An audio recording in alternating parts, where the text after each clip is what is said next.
Good morning दोस्तों, कैसे हो आप सभी। तो आज हम वापस से लेकर आ चुके हैं आपके लिए एक नया टॉपिक, एक नए अंदाज के साथ। और आज अपन पढ़ने वाले हैं उसी जोश के साथ न्यूटन्स लॉज ऑफ मोशन। यानी न्यूटन बाबा ने अपन को कुछ 3 लॉज दिए थे मोशन के रिलेटेड। उन लॉज को आज अपन पढ़ने वाले हैं। ऐसा पढ़ा दूंगा रट्टा मारना भूल जाओगे, ठीक है। तो चलो शुरू करते हैं। सब देखो, न्यूटन बाबा ने 3 लॉ दिए थे और वो देखो इतना इजी क्वेश्चन पूछ रहा हूँ कि लॉज ऑफ मोशन किसने दिए थे। सिंपल सा है, न्यूटन ने दिए, लिखे रखा है आप इसलिए। तो न्यूटन ने 3 लॉ दिए थे। सबसे पहला लॉ, इस सब्जेक्ट सबसे पहला लॉ है ना न्यूटन का, उसे अपन लॉ ऑफ इनर्शिया भी कहते हैं। क्या कहते हैं? Law of inertia. सबसे पहले फर्स्ट लॉ क्या कहता है? देखो, लॉ ऑफ इनर्शिया, इसके नाम में क्या आ रहा है? इनर्शिया वर्ड आ रहा है। तो इनर्शिया का मतलब हुआ क्या भाई? तो चलो पहले सबसे पहले इनर्शिया को समझते हैं। If a object is at rest, it wants to remain at rest. यानी अगर कोई ऑब्जेक्ट रेस्ट स्टेट में है, वो चाहता है कि वो हमेशा रेस्ट में ही रहे। यानी अगर समझो ये ऑब्जेक्ट है, समझो ये बिल्कुल रेस्ट में है, बिल्कुल कोई मूवमेंट नहीं है, तो ये चाहता है कि ये अब रेस्ट पे ही रहे, अब ये हिले डुले ना बिल्कुल भी, ठीक है। अब दूसरा पॉइंट क्या कहता है? But if a object is in motion, अगर कोई ऑब्जेक्ट चल रहा है तो वो क्या चाहता है? It wants to remain in motion state. यानी अगर कोई ऑब्जेक्ट अगर चल रहा है तो वो चाहता है कि वो चलता ही रहे, रुके ना कभी भी, ठीक है। तो इसी प्रॉपर्टी को अपन क्या कहते हैं? This property is known as inertia. क्या कहते हैं? इनर्शिया कहते हैं। चलो भाई, अब लॉ ऑफ इनर्शिया, बस यही खत्म हो गया अपना पूरा law of first law of inertia, sorry first law of motion अपने यहाँ पर खत्म हो चुका है। लॉ ऑफ इनर्शिया को हमने पढ़ लिया है। बस थोड़ी सी कुछ और डिटेलिंग कर लेते हैं इसके अंदर, और थोड़ा सा कुछ और ज्यादा पढ़ लेते हैं यार। थोड़ा सा पढ़ लो, 2-3 सेकंड देखो यहाँ पर भी। ड्यू टू इनर्शिया, इनर्शिया की वजह से इज अ ऑब्जेक्ट, इफ आएगा ग्रामेटिकल मिस्टेक को छोड़ा यार तुम। If a object is at rest, it remains at rest. यानी इनर्शिया की वजह से वही बात है, अगर कोई ऑब्जेक्ट रेस्ट में है तो वो क्या चाहता है? क्यों हमेशा रेस्ट में ही रहे। क्यों ऐसा क्यों होता है? इसी क्योंकि वो उसके पास क्या है, कौन सी प्रॉपर्टी है उसके पास? इनर्शिया है। यही तो मैंने लिखा है यहाँ पर। आप क्या लिखा है मैंने? कि अगर कोई ऑब्जेक्ट रेस्ट में है तो वो रेस्ट पे ही रहेगा। पर कब तक रेस्ट पे रहेगा?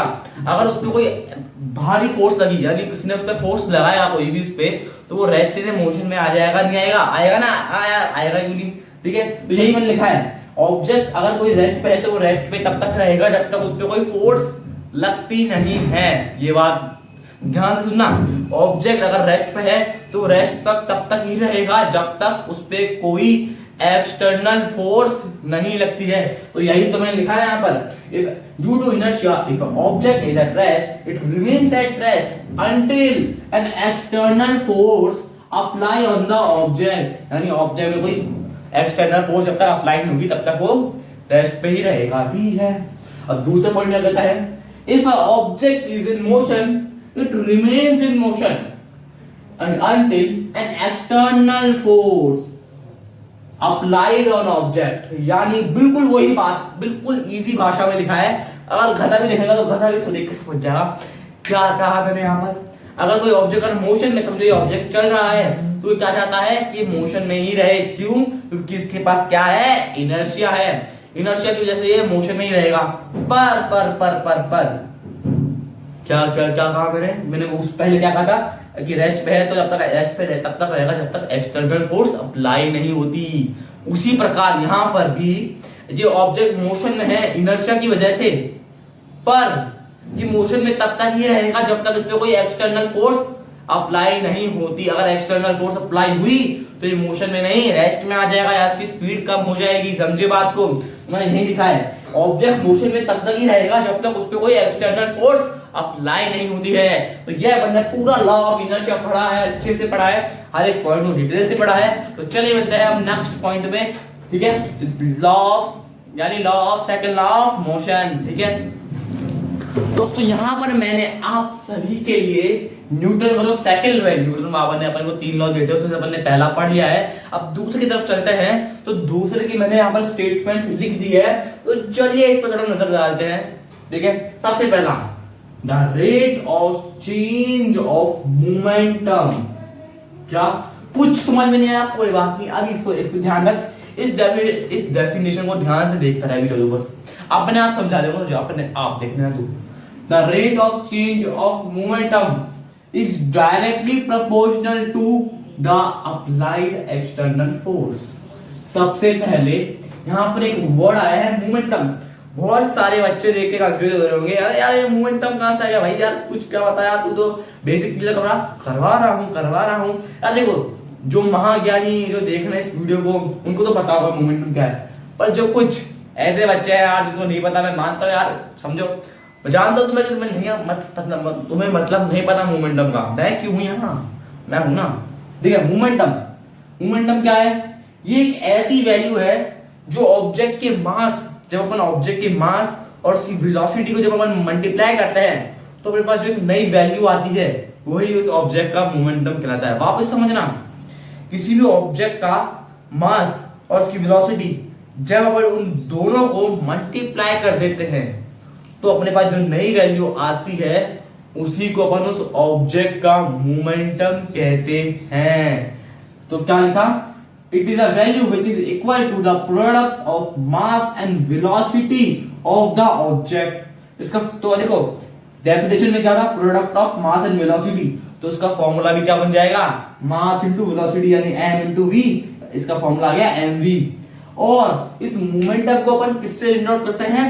इस मोमेंटम को अपन डिनोट करते हैं p लेटर से। किस लेटर से? p लेटर से। ठीक है, अब तो समझ में आ गया होगा। डेफिनेशन भी समझा देता हूं। The rate of change of momentum is directly proportional to the applied external force. यानी मोमेंटम का चेंज होना किसके ऊपर डिपेंड करता है? एक्सटर्नल, जितनी एक्सटर्नल फोर्स उस पर लगेगी उतनी रेट से जो है मोमेंटम बदलेगा। इतनी बात समझ में आई? वापस समझाता हूं यार, जानता हूं एक बार में नहीं आता है। मोमेंटम का चेंज होना किस पे डिपेंड करता है? एक्सटर्नल फोर्स पे डिपेंड करता है। जितनी ज्यादा एक्सटर्नल फोर्स अप्लाई होगी उतना ज्यादा रेट से मोमेंटम चेंज होगा। समझ में आया बात? आई ना? पक्का ही? चलो ठीक है, आगे बढ़ते हैं।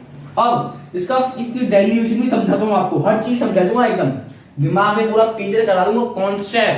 कॉन्सेप्ट है पूरा क्लियर, तो किस बात का डरना यार, फिर कॉन्सेप्ट है क्लियर।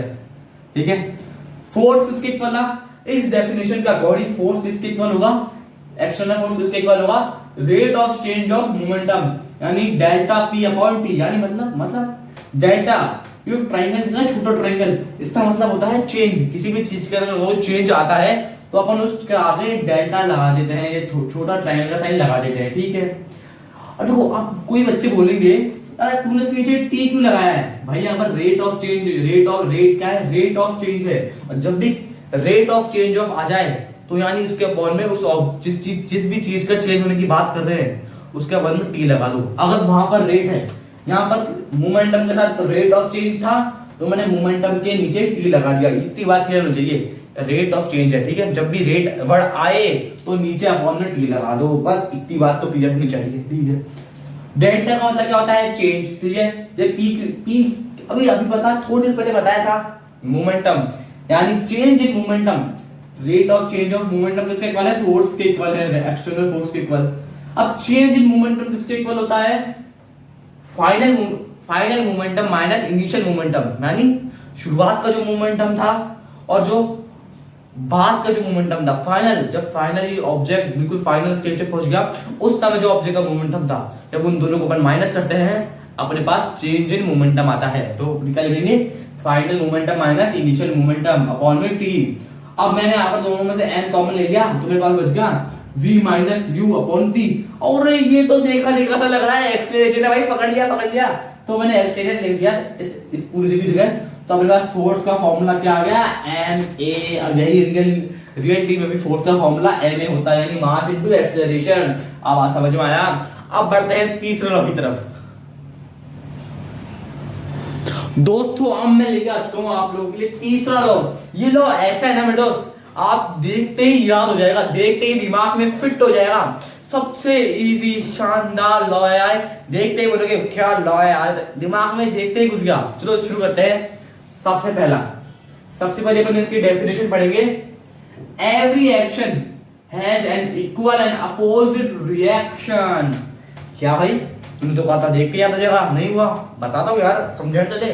देख, हर एक्शन हर जो फोर्स किसी, समझ लो आपने किसी पे फोर्स लगाया, किसी बॉडी पे अगर समझ लो आपने फोर्स लगाया तो वो बॉडी भी बन पे उतना ही फोर्स लगा रही है। यही तो मैंने आपको लिखा है कि हर एक्शन के लिए एक रिएक्शन तैयार होता है, समझे।